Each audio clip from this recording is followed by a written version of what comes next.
And welcome, folks, to the talk show, Let the Truth Be Told. I'm your host, Pastor David.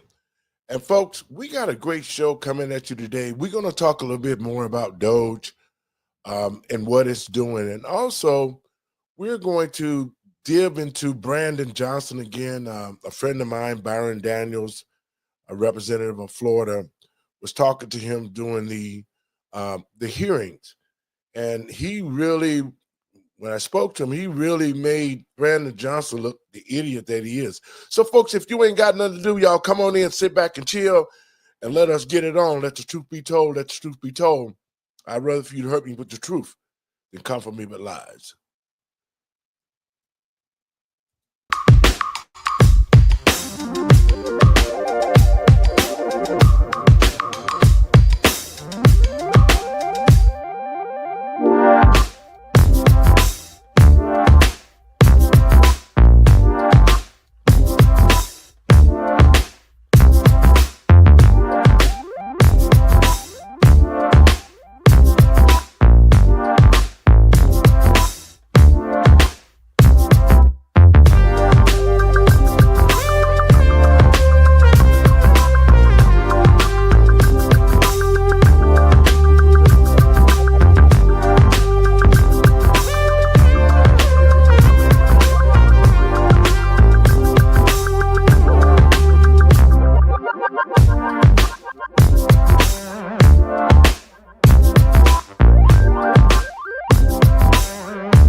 Thank you.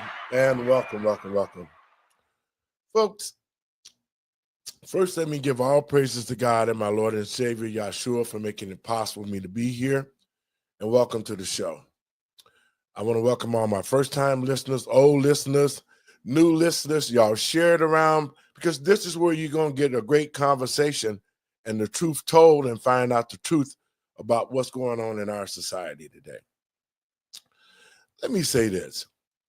To the American people and patriots across this country, we have to understand one thing that has happened since President Trump has taken over. The Democratic Party has went subversive. And what I mean by that, they're planning and scheming things, telling lies and untruth so that they can make the American people think that Trump is not in control, nor does he know how to run this country. But for the past 4 years, we've seen an invasion. We've seen hate of the American way of life. I mean, we've seen everything under the Biden administration that will destroy a country. So now that President Trump is in, he's making changes. And Elon Musk, with the Doge department, is uncovering all sorts of fraud, waste, and abuse. And most of this fraud and waste are done by the Democratic Party leadership for years. They've been stealing money through the Department of Education, you name it. And it's saying that I'm going to bring my co-host in so we can start talking about this. Hey, Doc. Hey, how's it going? Man, I'm fighting off the allergies here in Chicago. I know, you poor thing. Look, I'm down in Georgia, so I can sympathize. I understand. I think in Georgia, that pollen just lays all over the cars everywhere. When it does. It does. Our cars aren't green yet, but in the next couple of weeks, till about the first or second week in April, yes, we will have green cars. Yes. Now, Doc, you know well as I do, the Democrats are spinning all sorts of lies to cover up for the things that they've done over the years. And to the American people and patriots across this country, we have to really respect and be cognizant that what Elon Musk is doing is uncovering all of this waste. Doc, the big thing they've been talking about is the Department of Education. We're going to run some things, talk about that. Go ahead, talk about the Department of Education a little bit, Doc. You did some research on that. Yes. And see, I guess the assumption is, and this is something that I even had to learn, is that the Department of Education, really oversees the education of the states. And that's not what the department's job is. It does oversee student loans. It does oversee the Pell Grants. It does oversee certain specialty groups, I should say. So children that aren't getting free lunches or that they need, free lunch or different programs like that, they do oversee those things. But truly, the educational part of it is on the state. So the states are already disseminating education from their superintendents down, through their educational processes. So it's not so much that the Department of Education is making those determinations, because I know there have been certain books in certain classrooms for certain age appropriateness that's not appropriate at all, and that the people look to the Department of Education to stop it, but they're not in control of that. It's really the superintendents in those states that are responsible. And because people don't know that, and the superintendents know that people don't know that, and the school boards know that the people don't know that, they blame the Board of Education. And they just let people blame the Board of Education, and they really don't, people, like I said, for lack of knowledge, they perish, but they really don't know that it's actually the superintendents and those on the board allowing these things to happen. So, well, that has been the big click. And like you say, the states does know. And basically, the states are already running everything in each individual state.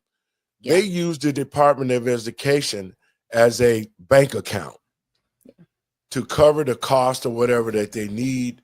They use the Department of Education to implement different curriculums, just like they did. And let me say this to the American people and patriots across this country.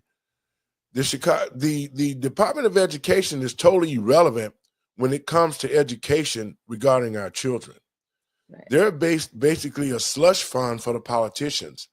And so when President Trump cut it out, there was nothing there but waste, fraud, and abuse. And I'm going to play a clip so that folks can see it, because what the Democrats want you to believe is that if we cut out the Department of Education, we won't have the milk programs. We won't have free lunch programs. That's what the Democrats are telling the American people, to make them afraid and make them call Congress people and their legislators to fight for the Department of Education. But really, it's nothing but a slush fund. Let's check this out. The mass layoffs at the Department of Education after the firings and earlier buyouts. The department has been slashed in half since President Trump took office. Senior political correspondent Rachel Scott has that story. Good morning, Rachel. George, good morning to you. And these are sweeping and mass layoffs that are happening at the Department of Education, and what the Education Secretary is calling the first step toward dismantling the agency altogether.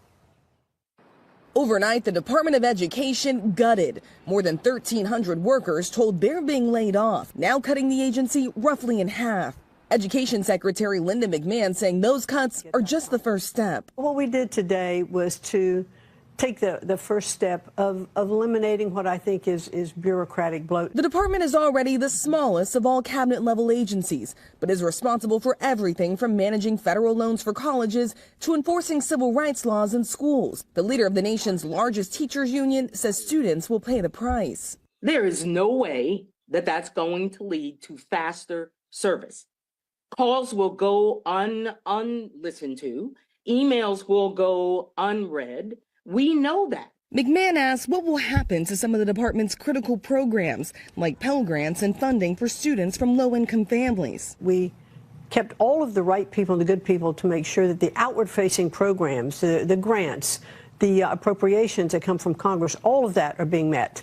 And none of that's going to fall through the cracks. McMahon says the president has given her a mandate to strip down the agency and work with Congress to eliminate it.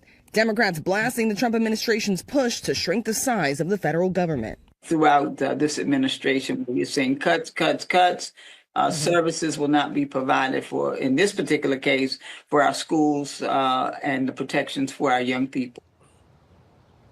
So sources say the president has floated the idea of moving some of the agency's work under the Department of Treasury. The president on the campaign trail repeatedly said he wanted to return the power back to the states. It is worth noting that the Department of Education does not decide what is taught in schools. That's already decided at a state and local level, Michael. Right, right. Now- so what the now- lady now- was saying was go ahead. completely disingenuous. She was like, "Oh my gosh, they're not." Stop that. Yes. Stop that. And, Stop and, it. And you see that's what I'm talking about. It's that type of attitude. And what bothers me the most is we have these type of people who are supposed to be leaders in the Black community. Right. They're supposed to be the people that are going saying, we got to make sure that our educational system are teaching our kids. Right. But these guys have been there forever and they're thieves. That's what makes me so mad. They've been stealing. Go ahead. I was going to say, and they know they're going to lose the money now because that's what this is all about. See, part of Trump's plan is he wants to give the money to the parents so the parents can decide where their kids go to school. So if, let's just say, a parent is in a failing system, that money's not going to go to that failing school the way it is now. Yes. And it can go to a private school, or they can do a homeschool pod, right? Where that child is going to get a better education. I just think what's the saddest part about this is with the Democrats and even some of the Republicans, they're not really focused on the education of the children. They're just focused on where the money's going to go. Yes. Right. And that's the saddest part to me. And Doc, you so correct, because the Department of Education, like I said earlier, has been used for a slush fund. And they use the Department of Education to blame all the homosexual teachings that they've implemented into our schools. You know, it just bothers the hell out of me, man, that the Democratic Party is sowing these seeds of discord and trying to make the American people think that President Trump is not on point. But in all actual reality, he is, because it's the states, just like here in the state of Illinois, J.B. Pritzker and a super majority Democratic state, they passed a bill called SB 818. And that was the bill that forced parents to have to come out and fight, because that was the bill that instituted all the homosexuality, the books, the curriculum, the teachings. They also, with him, created legislation to take parental rights, that the school is a surrogate, a third parent to the children. And yet, when it all came down to it, when parents started protesting and going to the states, then they was using the Department of Education as the fall guy to say, well, it's not coming from us. The Department of Education told us we had to do it. But at the same time, you know, we did it so that we could get the funds to keep giving your child free lunches. See, the Democrats is good about using these programs that would affect our children, not to the good, but they use them as a weapon to say that if you don't vote for so-and-so, then he's going to cut this, he's going to cut that, and scare the parents into believing that the Department of Education is the one who's causing the problems. Doc? Yeah. And it's really, to your point, the superintendent, and especially the boards that we have and in the locality, the school boards. You know, a lot of times and this is something I had to learn, you know, getting into politics, the school board is literally the most powerful board in any state, in any community, because they literally have a ballooned budget and they're running scared, because guess what? It's going to affect some of their budgets as well, right? Because now they're not going to be able to funnel the money. It's one thing to have a budget, but now they're going to have to be more fiscally responsible, because people in the community are going to see, okay, you're not going to say, oh, well, we didn't know where we got this money from the government, or the government didn't send the money. You're not going to have that excuse anymore.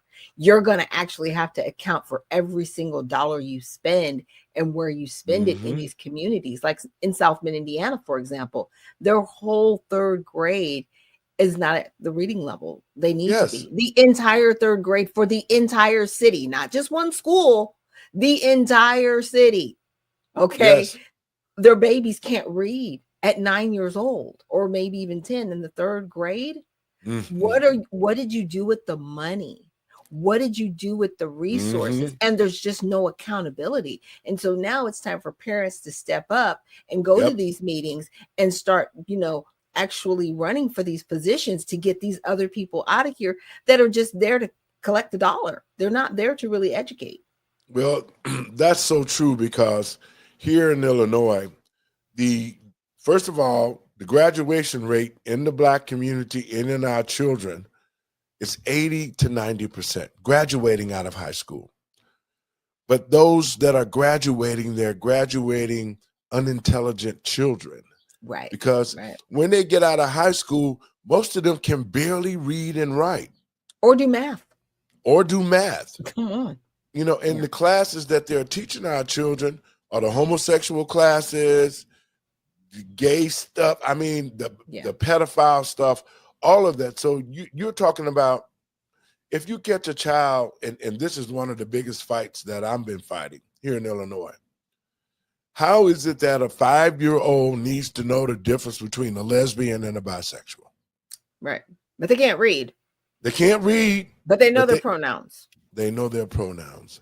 And that's the saddest part that affects us, because now we got generations of children who can't even cursive write. They can't even read cursive writing. No. They cannot count. They have no critical thinking in their mind. They're totally uneducated. So the Department of Education has failed the American people. So it is only right that President Trump cut it out or streamline it, so that the money is not being funneled to the states with different grants, different programs, and it's not really helping our children, but it is going into the pockets of the politicians. Doc, your thoughts? Yeah. It's, like I said, again, it's just sad because now we know where the money's going and what it's been doing and what it hasn't been doing. And I had a thought in my head, and I'm like, but I know, because we talk about so much, and then I get, I get passionate about these things because, I have a grandson.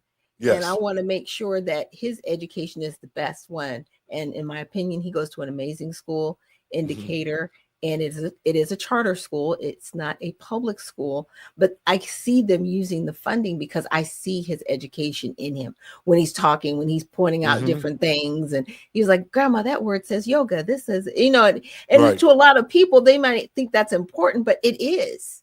You want to make sure your children are being educated by the people that are put in charge to do their job. That's all we want in America. I think that's where everybody's at this point. We just want you to do your job. We don't want you to waste the resources. Oh, that's what it was.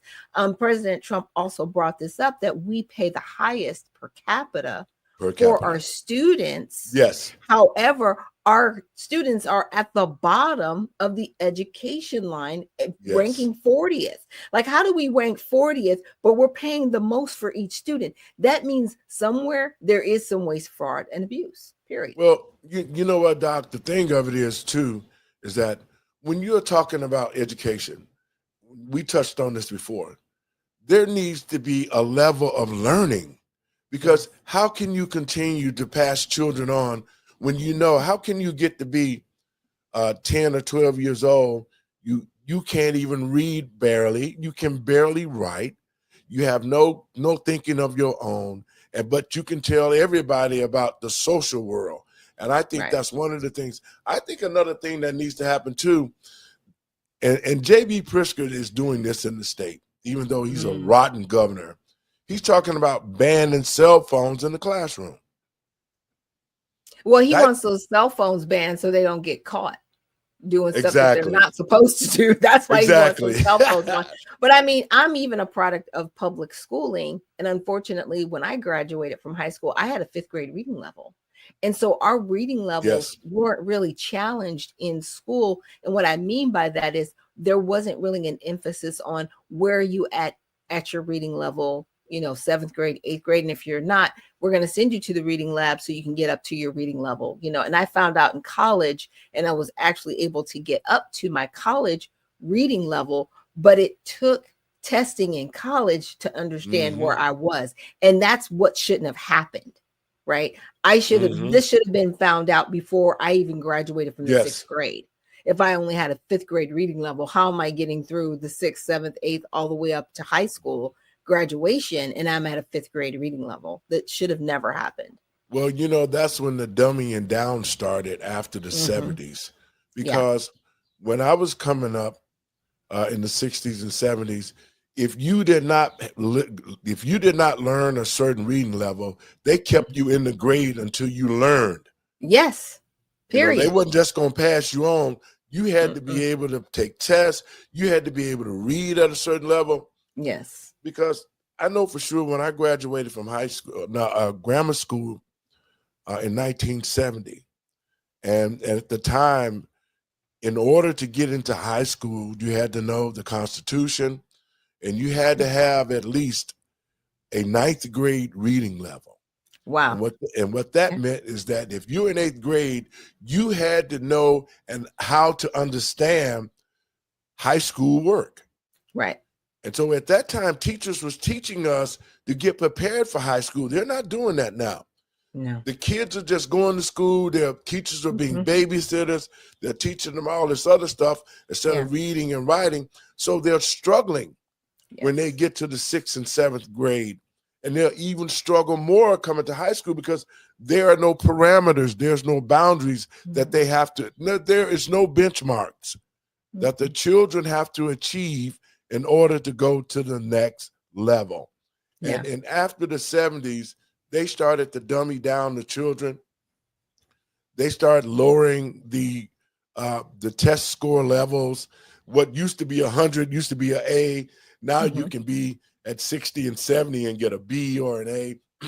So that's the problem. There was no concerns by the teachers nor the Department of Education to ensure that our children, who we spend the most money on, let's take a look at the fact that the money that is spent here in the state on each child, it depends on the district, but it is high. I mean, they're giving a lot of money. Some places getting $10,000, $15,000 per child. Right. To go to school, and yet they're not learning anything at that rate. So it's justifiable. But to the American people and patriots across this country, I want you to do one thing. Quit allowing CNN, MSNBC, and all the rest of these local channels who are purveying hate against this current government and saying that what he is doing is not good for the American people. Because the last 4 years, we have actually seen everything that an administration could do that can harm the American people. Under Joe Biden and the Obamas, they tried to destroy our country. They tried to destroy our freedoms. They did everything to suppress, take our guns. The American people and patriots across this country, if you can't see that the Democrats are wounded so bad because President Trump is using Doge to find the money that they're stealing out of our pockets and not teaching our children anything. And in saying that, Doc, I want to play another clip because what Elon Musk is doing, and to the American people and patriots, we have to stop listening to people like Maxine Waters, Stacey Abrams, and all of these people who have been stealing the money.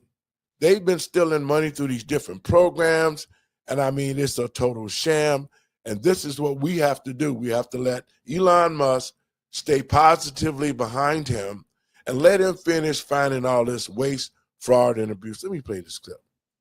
Doge is cutting big. It's now claiming $105 billion in savings and counting, about $650 per American taxpayer. And President Trump, he's coming with the receipts. Watch. Just listen to some of the appalling waste. $22 billion from HHS to provide free housing and cars for illegal aliens. $45 billion for diversity, equity, and inclusion scholarships in Burma. $40 million to improve the social and economic inclusion of sedentary migrants. Nobody knows what that is. You're going to find out where that money's going, and it's not going to be pretty. Put more money in the pockets of American families. Yeah. But just this morning, the Supreme Court throwing Musk and Doge a slight roadblock. It is upholding a judge's order forcing the Trump administration to pay out nearly $2 billion in U.S. aid payments. And I want to circle back to that last point about this latest kind of blow in the courts. But before we get to that, Brian, I want to talk more. Doc, let's talk about that. Now, you see what they just said. Mm-hmm. They gave $2 billion, the courts, and this is why I say these Democratic judges are trying to throw roadblocks because what Doge is doing is uncovering all of these Democratic leaders who have been stealing the taxpayer dollars. Right. That's what this is. Oh, so absolutely. Go ahead. This is the Democratic judge who are trying to throw this roadblock, and then I'm going to tell the American people what's going to actually happen. Go ahead, Doc. Well, I find it astounding because, first of all, the administration, executive part, they are in charge of the budget.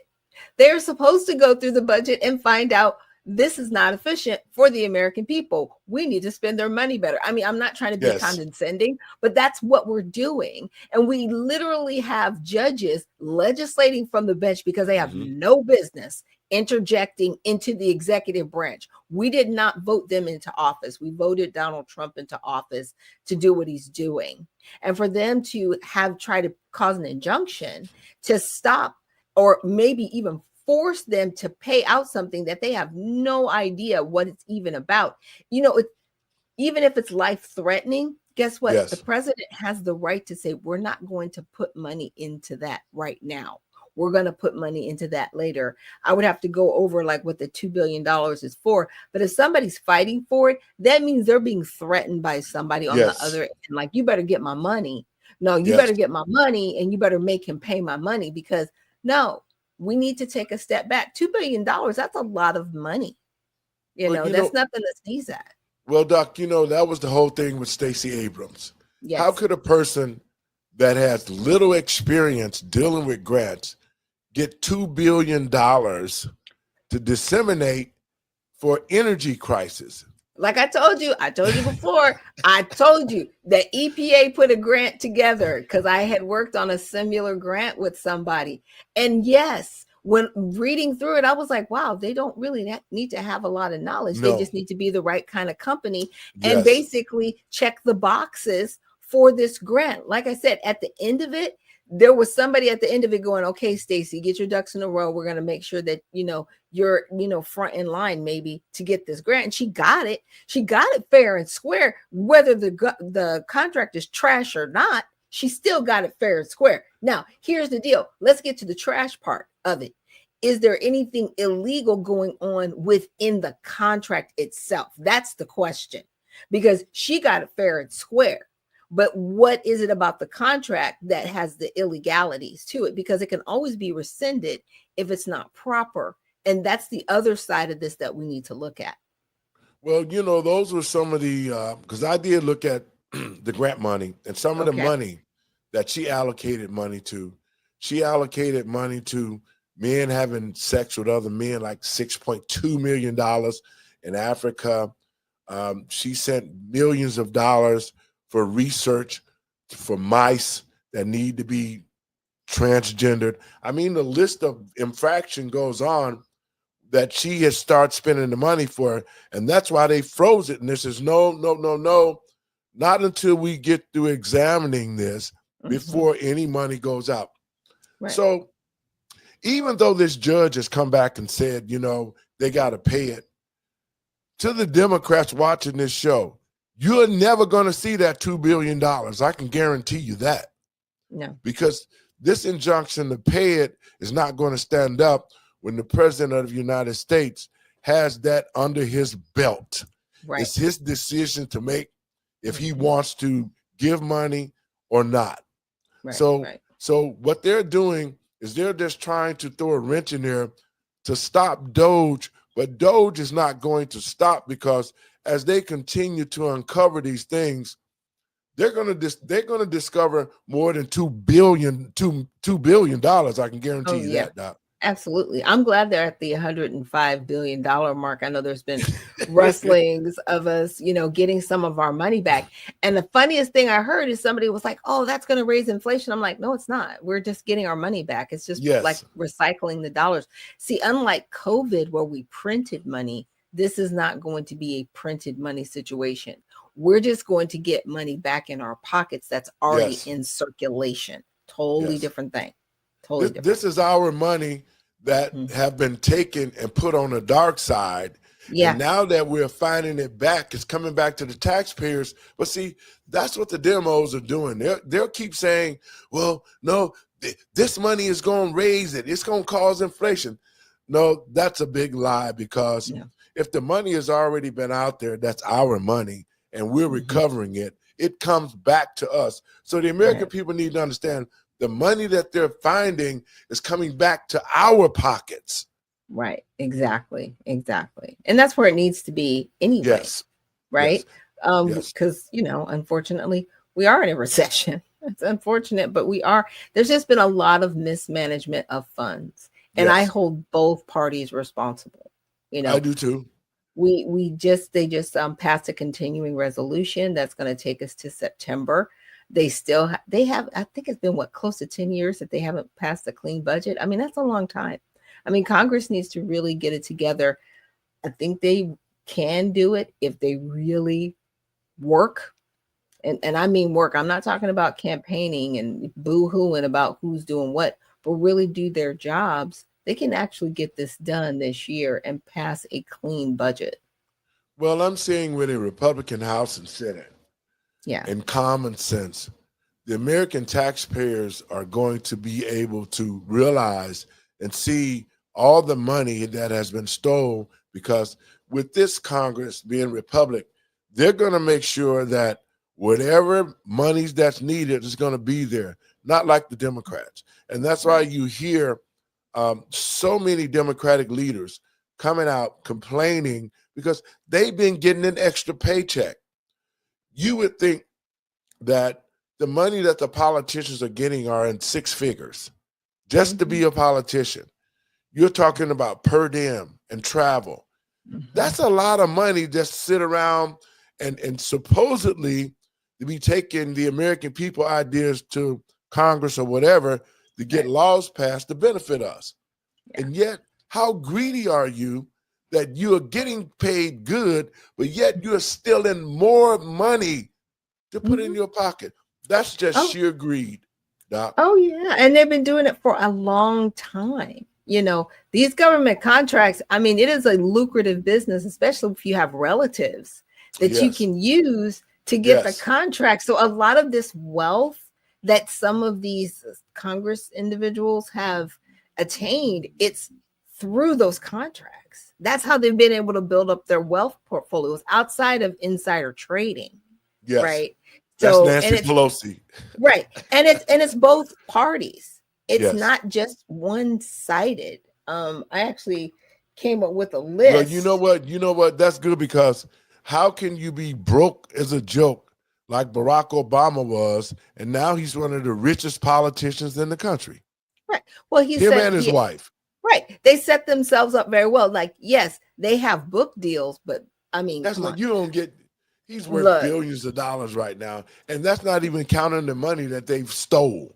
Exactly. So a lot of that was, part of the insider trading that was allowed while they were in Congress. But the other part of that is to government contracts. A lot of people just don't see it. And I got a list, and basically between 2017 and 2023. So in 2017, they had about $507 billion in government contracts. By 2023, it crawled up to $759 billion. And so some of those areas were like NASA, where you've got a company. Well, yeah, NASA, they got approximately 26.4 billion between 2011 and 2023. There was another area called ground-based strategic deterrent. What is that? Well, let me tell you. In September of 2020, the U.S. Air Force awarded Northrop Grumman and everybody knows who they are. They're in defense. They got a contract for $13.3 billion. Okay. And then you've got a joint warfighting cloud capability. This is another Department of Defense contract for $9 billion. And then Boeing got a contract, and it was roughly about 1.8 billion increase over their initial estimates. So a lot of these are in our defense, where a lot of people will say, well, of course we need these, but these are just the defense contracts. This isn't every other area, you know, where Trump had mentioned some of those. He was like, where is this place? I don't know what that is. Why are we spending money over here? Because a lot of these contracts come up because somebody says, hey, we have a need in this area and we need $20 million. And then some senator goes, okay, you need $20 million. Okay, let's take care of that. And it's turned into a contract. And then there's a company that's there to receive the contract. Well, they only have to spend 20% of that contract on what it's for. Yes. Just 20%. They can take the other 80% and do what they want to. This is like, you may not like McCain, but this is the one thing that I agreed with him on. He called it pork barrel spending. Yes. This is what that is. Like $3.2 million for Michelle Obama to have a trail named after her. I mean, all that ridiculous stuff that has been put into the budget, the overall budget. Yeah. And that's why you never see those dollars, because if Elon Musk was not pulling all of these things out, some of the American people could see it. We wouldn't know like we have not known for years. Right.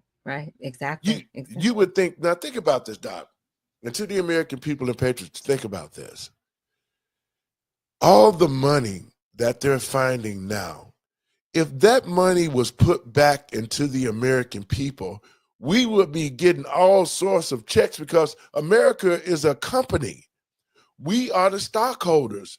We should be getting checks back, refund checks back on our money and investments that have been made across the country, across the world.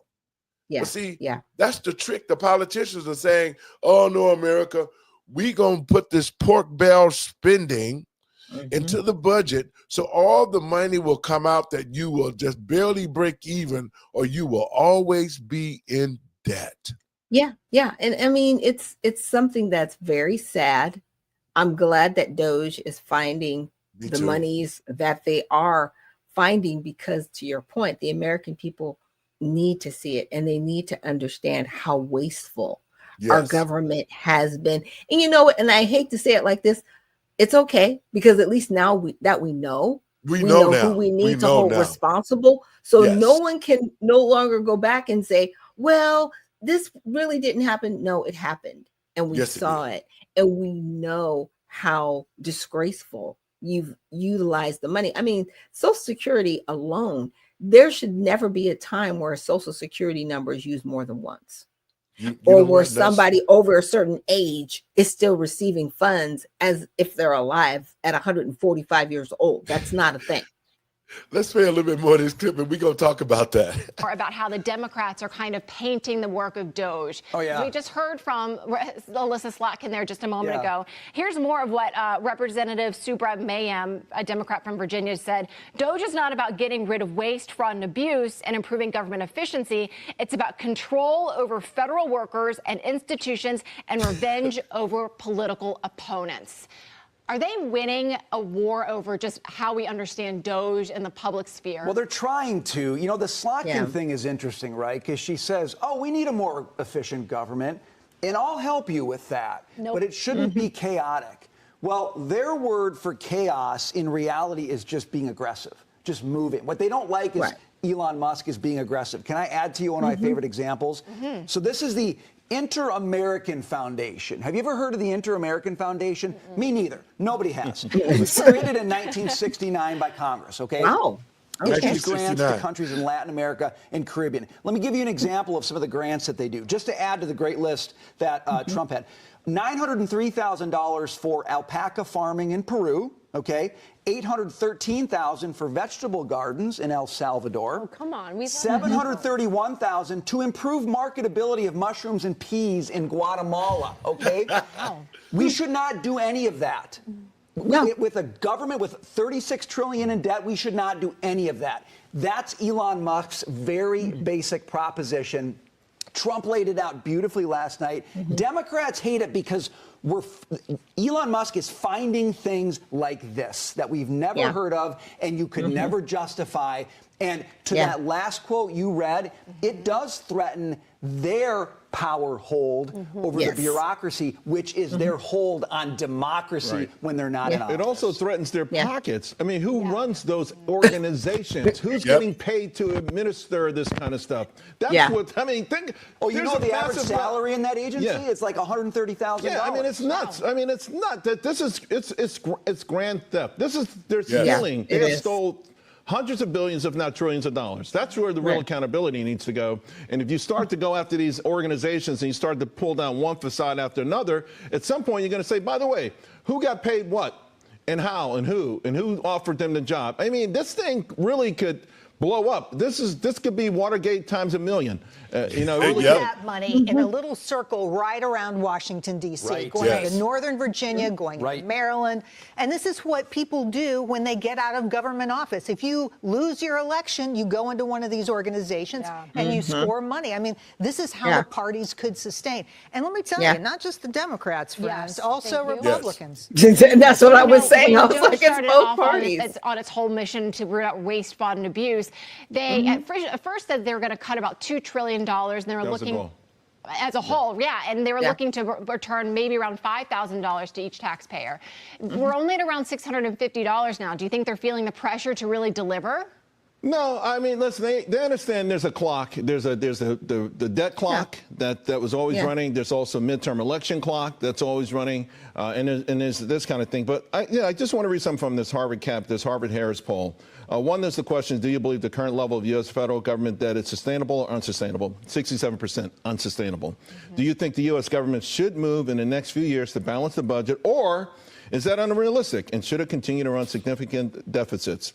83% said no. We want to move to balance the budget. So the American public is behind this 1,000,000%. Can I just give you one other fact here? We talk about the top line, $36 trillion, almost 37. The debt per taxpayer, okay? Debt per taxpayer, everybody on this panel, most of the people in this building, $323,000. What if you had to pay that bill right now? I mean, it's unsustainable. We are broke. Biden gave us a bankrupt country. Well, it brings up this debate. And Charles, you remind me of it when you do talk about the work that you do with the charter school in Harlem.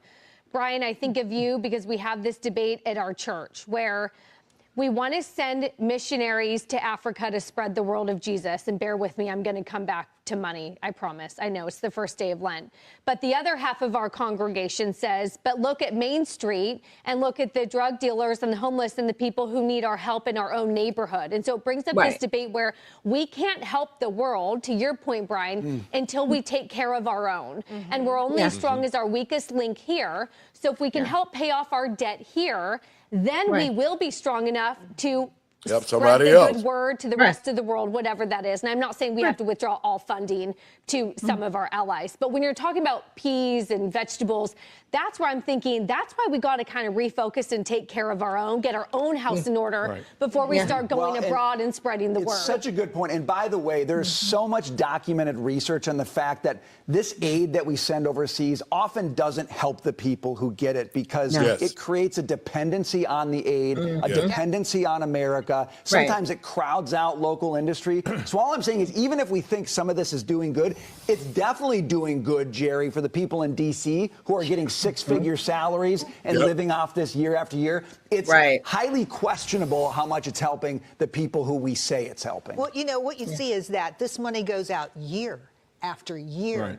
And these programs, you know, it's like sedimentation, right? It lays on another layer of more payment and more payment and more payment. And there's just no respect for taxpayer money. I think the taxpayers need more respect in this situation. We need to realize we're wasting our money when it could go to things that could really make a big difference. And this is exactly what Justice Alito wrote about in his scathing dissent today on that Supreme Court case that I mentioned just moments ago, where essentially the Supreme Court said, hey, you know what, Trump administration, you can't stop the payments on these government contracts. You must pay out on $2 billion worth of government contracts on foreign aid.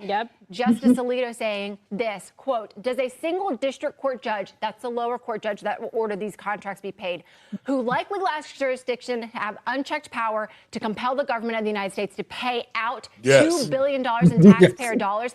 The answer to that question should be an emphatic no. Well, But a majority of this court apparently thinks otherwise. I am stunned. Well, the courts never had a problem when we were doling out the money. But now all of a sudden, sometimes there is a problem when now we want to pull back the money. Because there's kickbacks. Come on. When we get to the question about who's deciding what we're honoring paying. a contract? So, I mean, I just saw the headline, so I don't know the nitty gritty of it, but was the Supreme Court, was this based on just of us honoring something that we'd already signed a contract? I think it was work done. The question is about work done, and the Trump administration was challenging this, saying that they at least wanted to suspend the payments, and the district court judges getting actually entered an order saying these payments are being made too slowly, you need to accelerate them. And what Alito was saying here is, does the district court judge get to say that? He's really questioning the jurisdictional power, to your point about who gets to decide what we're paying here. In this case, I mean, we get a lot of that stuff anyway already, like, you know, shopping for different courts, different districts, and things like that, gaming the system.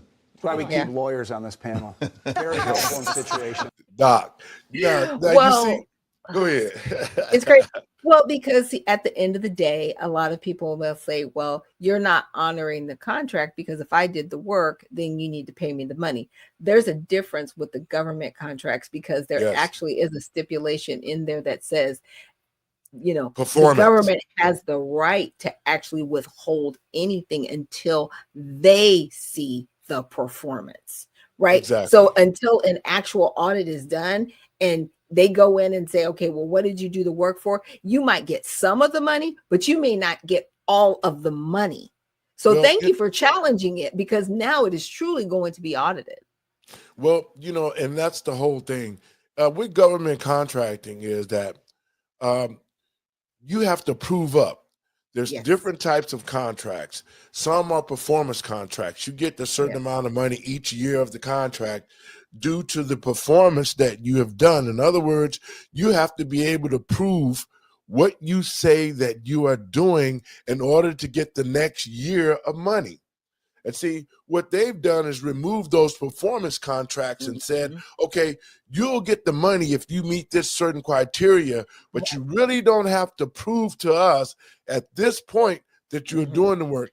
And that's what this is happening here, because they said they did the work. Doge is saying we need to see the receipts. We need to see the work that you said that you have done.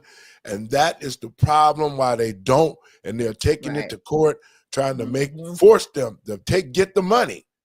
Because just like you said, Doc, somebody owes somebody some money and they trying to get that money in their pocket because somebody could come up missing if they ain't getting paid. Look, hit dogs are hollering loudly. I'm just saying, all over the place. It's bad. It is truly bad. And I also want to, you know, go back and listen to this again, to the gentleman that was saying the agency that was created in 1969. I would really like to see who created it and who's a part of it, right? Because the other correspondent on the panel also said, you know, a lot of these congressmen and women and a lot of government officials, they'll start working for these agencies after they leave their certain positions in Washington. So I'm like, wow, so y'all just been laundering money forever and just comfortable with it. You're just okay with it. And I'm not saying that everybody is, but there are certain people that have been okay with it for a long time, because why are we sending millions of dollars? What he said, he listed 3 things that came up to close to $2 million in another country. And then the other panelist was like, we have homeless people here that can use those resources, but we're sending those resources overseas. We're not even helping our people here. That's a problem. And you know what, Doc, to the American people and patriots across this country, we should be highly upset because we've watched an invasion that was paid with our tax dollars, brought to the United States under the Biden administration. They clearly know what they did. They don't even care what the American people think, because when they open up those borders, they pretty much said, to hell with what the Americans think. We out here now. We got to get this money. We got to force these migrants in so that we can use them to vote. That's what we've been seeing, America. Yeah. We've been seeing gangsters stealing money, dealing with the cartel, stealing children. I mean, the whole 9 yards. And that's a shame, because we deserve better leadership. And that's what the problem is. You know, just like here in Chicago, Mayor Brandon Johnson was at the Congress last week on the 5th, I believe, testifying. And he spent the whole time reading off a script. Wow. A whole time reading off a script. And there was no sense that he talked. There was no solutions. He didn't bring anything to the table to answer any questions. He kept reading about, well, anyway, let me play this clip. A friend of mine, Representative Byron Daniels, he and I was together, and you look on my Facebook page, we was together at the inauguration. And he and I talked about that. I talked to him about Brandon Johnson, and I told him how the city of Chicago was suffering under this leadership. So Brandon, that was my boy. He already know. Listen, I told him everything about Brandon Johnson. And this is just the beginning. Brandon is about to go to jail, because let me play this clip, and then I'll tell you why he's going to go to jail. From Florida. Thank you, Chairman. This is my third term on the Oversight Committee. We've been talking about illegal immigration and oversight the entire time. I remember we had a group of this committee that went down to the El Paso section of the border.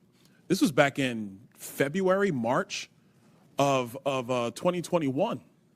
And during that time period, we were at one of the holding centers, and there were these buses that were coming to the detention facility, and they were picking up 30 kids, 50 kids at random, walking out of the facility.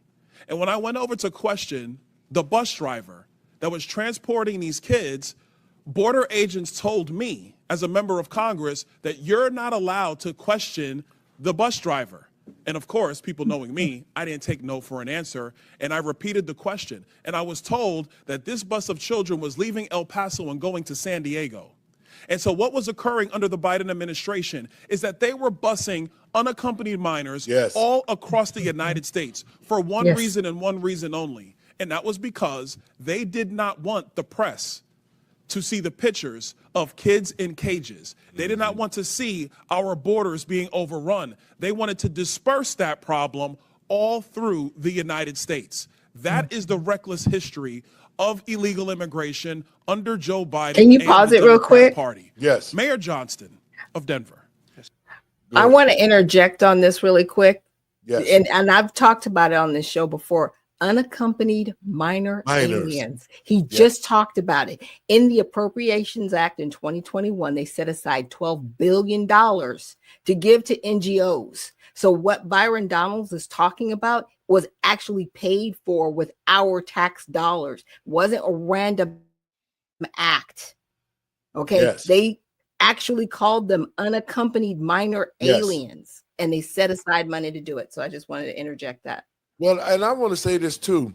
If you remember, 385,000 unaccompanied children got across the border when Bill Clinton, Barack Obama, and George Bush rented a private charter plane company and flew those children across the border into the United States, and they disappeared. Yeah. They're unaccounted for right now. We don't know where those children are. This is no more than child trafficking. That's what America has become. America, we've allowed people to be legislators. We've allowed them to be leaders of our country, and they're nothing but thugs and pedophiles and all the rest of that. And this shows 385,000 children missing. And here the Representative Brian Daniels is saying, we saw it with our own eyes. This is something we didn't hear, but we saw it with our own eyes. Let's go a little more. Right. You lamented earlier that there were 10 to 11 buses coming per day to your city. Did you ever talk to Joe Biden about why this was happening to your community? Thank you, Congressman. I both reached out to Governor Abbott from Texas. He didn't respond, and I did. Why would you reach out to Governor Abbott of Texas when it is Joe Biden, the former commander-in-chief, that opened up our borders? Why didn't you talk to him? Well, our buses directly were being sent from Governor Abbott in Texas, so that was why we reached out to say we're happy to collaborate on a coordinated entry system. We understand no one state or no one city should bear the entire brunt of this, but let's collaborate. But I did. So I'm glad you said that, because that brings me to my next point. Governor Abbott and Governor DeSantis, when they started moving illegal aliens out of their states who were bearing the brunt of what Joe Biden and Kamala Harris were doing, and they've sent them to Denver, they sent them to Chicago, they sent them to New York, they sent them to Martha's Vineyard. The reason why they did that is because you four could hide behind the realities of illegal immigration on border towns all through our country and on cities and states who did not want to see illegal immigration, but did not have the political representation to go to the White House. And only when it showed up on your doorstep did you get upset. Mayor Johnston, coming back to you, how much did your city spend on illegal immigration? Do you have a round number? Over the last couple of years on all newcomers, whatever their status was, it's around $79 million since 2022. $79 million. Mayor Johnson, Chicago. How much has the city of Chicago spent on illegal immigration? If you're referring to the 2022 up to 2024 of the buses coming from Texas, roughly the same percentage of the state of Texas, about 1% of our overall budget. What is that? Because I don't have the city's budget in front of me. Numbers. It's 1%, and if you want the actual calculation, we can make sure someone. You're the mayor. You don't have the math in front of you. It's 1% of the overall budget. Idiot. For the last Right, that's 4 why years, you're a failing which mayor. is Mayor the same Adams, number that how was much did the sent from city of us New from York the actually state spend of on Texas. illegal immigration? Mayor Johnson, I already asked you. You don't have a hard number, and if you don't have a hard number, you're not running your city well. Mayor Adams, how much did the city of New York actually spend on illegal immigration? $6.9 billion of taxpayers' dollars. $6.9 billion of taxpayer money on a problem that was fostered on the American people. Mayor Wu, in the city of Boston, how much did you spend? We don't ask about immigration status and delivering city You don't services, ask so about we how don't much have money that the city of Boston has spent on illegal immigration? We Are don't you out of your distinguish mind? between immigration status. Do you as manage part your of our budget city or not, policies. Mayor Wu? That is how we keep Mayor our city Wu, safe. do you manage we your have budget the or not? numbers to prove it.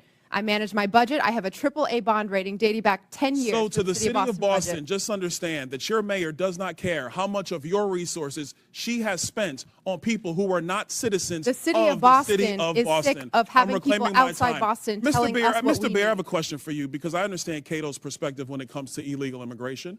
I understand that the Cato Institute for a long time has had a standard of actually having open immigration into the United States. Generally speaking, I don't want to get into specifics. We support legal immigration. We want immigration to be legal. Let me ask you this question, because one of the great libertarians of the modern era, Milton Friedman, famously said, you can either have open borders or a welfare state, but you have to choose. Mr. Beer, what do you choose? Milton Friedman said he wanted to allow illegal immigration to continue. I disagree with Milton Friedman's position on that. We should have legal immigration and build a wall around the welfare state, not around the country. That's in the best interest of taxpayers. And I would argue that under the current system where you have sanctuary cities popping up, it is not possible to build that wall. So America has to choose. Mr. Beer, you're done. America has to choose between securing our nation or protecting the taxpayer. I choose secure the nation. I yield back. Now, I mean, Doc, he's not wrong. He's not wrong. exactly right. We have to secure we have borders. Do we have borders or not? Do we have laws or not? We do. Right. And so for the past 4 years, unfortunately, we did not have a border and we did not have laws. I mean, unfortunately, I've seen different podcasts with Jasmine Crockett saying it's not an illegal act to cross our borders. She literally said it's a civil matter.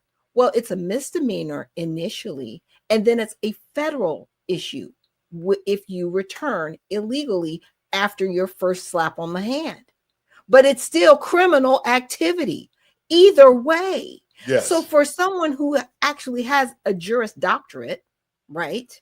Yeah, right. And a member of Congress to say this isn't illegal activity, it's disheartening. I don't even know where to go from here. I'm like, why are you here? Let me say this. Ignorance is blitz. because we do have educated people who can barely read and write. They bought their degrees. They do not understand or nor have common sense. They always are able to try to talk that educational rhetoric, but at the same time, they do not implement, nor do they understand, or do they want to understand what's going on. They're basically nothing but robots, and they're doing what they're told. Now, to Brandon Johnson, he got back from the meeting. He was tolling himself around like he really did something by surviving. Brandon, you really made and showed America how much of an idiot that you really are. To not to know the budget. Now, let me tell you about the budget. The budget is like $171 billion. Ooh. No, it's about $17 billion. Okay. It's $17 billion. 1% of $17 billion is $171 million. Okay. So far, if we go off that budget, he has spent $171 million of the taxpayers' So money. more than any mayor up there, right, on the panel. I'm not even the mayor, but I know the budget. The budget was $17 billion. And so if you say 1%, that's $171 million of the budget. That's what he has spent. But that's a lie, because he has spent more money than you could imagine. Yeah. He has spent more money. And he don't want to say it because, see, what they did here in Illinois, and to the American people, the patriots across this country, you might want to start checking your budget, because what they did was they allocated that money and put it in different places. So now, just like you see all those things about 6 million here, 5 million here, 800,000 for peas and carrots, they did the same thing here in the state of Illinois. But what I want to say to Brandon Johnson, see, you are an idiot. Brandon Johnson, you're going to watch this show tonight. Your ass finna go to prison. You're going to prison because J.B. Pritzker set you up. Yeah. J.B. Pritzker set him up. And in order for J.B. to try to keep his office, because he finna be thrown out of office, he had to sell Brandon out and make the people of the state think that it's all Chicago's fault, that we can't balance a budget, that all the money that's been in the state has gone to Chicago for illegals. Part of it is true. But J.B. Pritzker, he has stole so much money. This state needs a Doge's budget right away, because when they do it, they're going to find out all the money. There's never been a balanced budget in the state of Illinois under J.B. Pritzker's leadership. Never. Wow. But he makes it seem as though, because nobody is challenging them, he has a Democratic Senate and representatives here, so they can do whatever they want to do. But a Doge will take care of this. And Brandon, this is just how stupid you are. J.B. Pritzker has robbed different programs to take money. He has robbed the rental assistance program here in the state of Illinois. He has robbed all sorts of other programs to help the American citizens. And when they go for help, there's no money in the program to help the citizens, because all of the money that was supposed to be in the program to help the citizens have been given to illegals. Brandon, you can laugh your ass off all if you want to, but I got a little birdie that called me last night and told me you're going to go to prison because you took all the money out of HUD. Wow. You see what I'm saying? See, he don't even understand what he done. J.B. Pritzker told him to take all the money out of HUD. Brandon took all the money out of HUD, and a little birdie told me last night that's why he's going to go to prison, because he took federal money out of HUD and gave it to the illegal aliens. So this is my last clip. I'm going to pray for you, Brandon. And just like I told you, your ass is going to jail. I can guarantee you that. With federal immigration authorities regarding individuals' immigration status, yes or no? We do not collect immigration status in law enforcement. I'd just like to point out, and Mr. Chairman, if I could enter the Boston Trust Act into the record. Mr. Chairman. Without objection to ordered. Thank you. On page, or let's see, section 4AA, a law enforcement official and employment of the city department, agency, or commission shall not, and then A, inquire of an individual on his or her immigration status.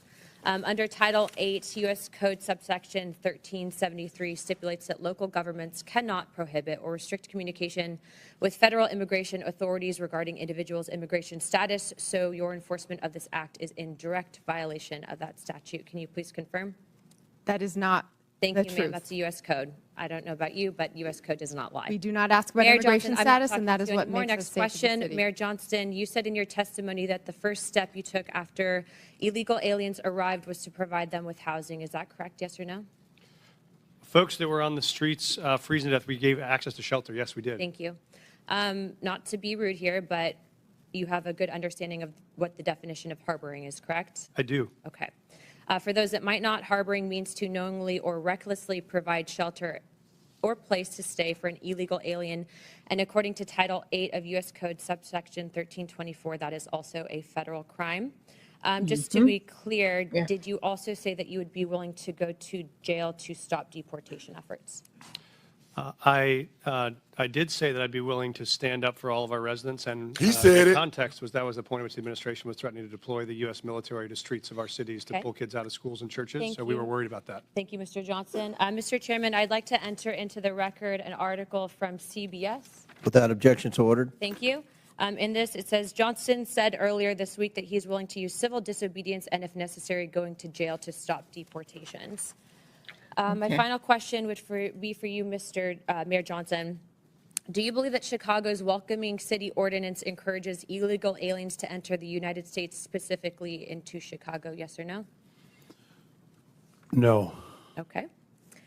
So you don't believe that banning the transfer of individuals into ICE custody for the purpose of civil immigration enforcement encourages illegal immigration into Chicago?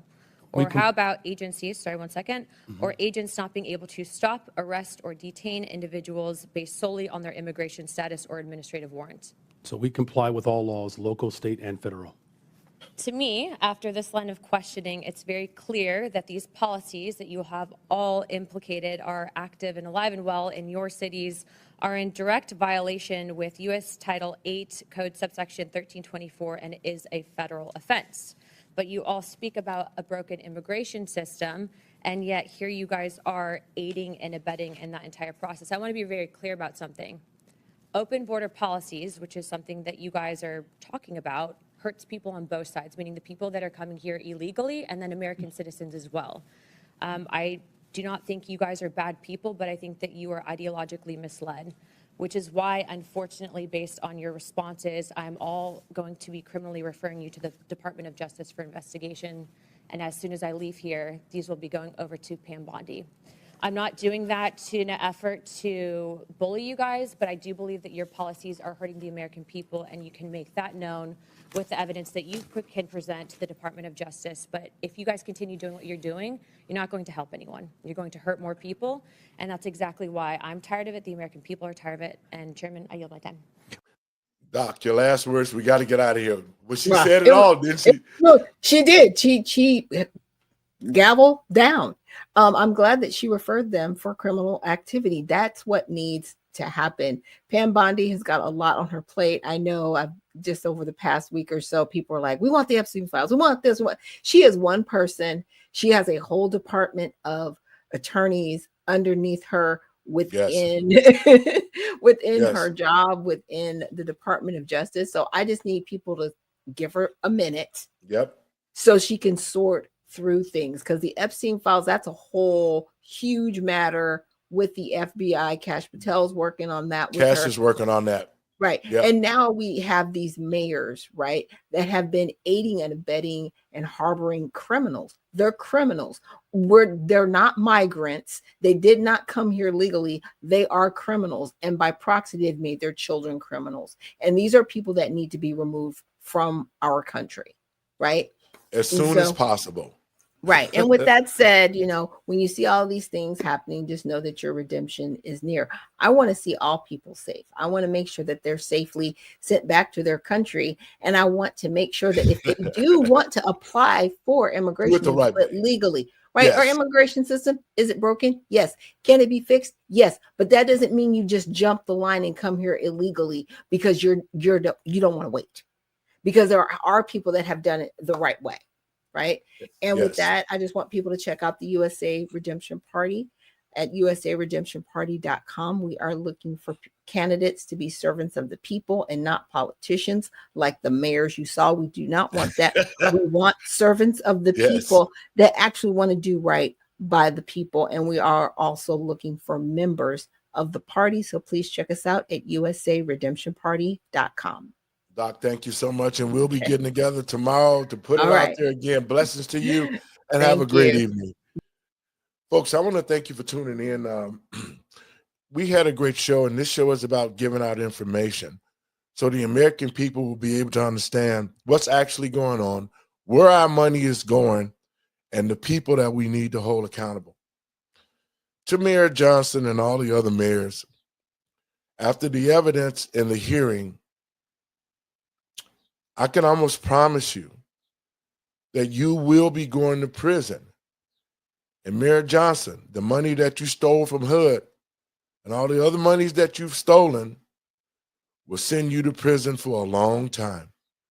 And in saying that, folks, I appreciate you. We got to get out of here. Blessings to you. Thank you for listening, and share it around. Let the truth be told. Let the truth be told.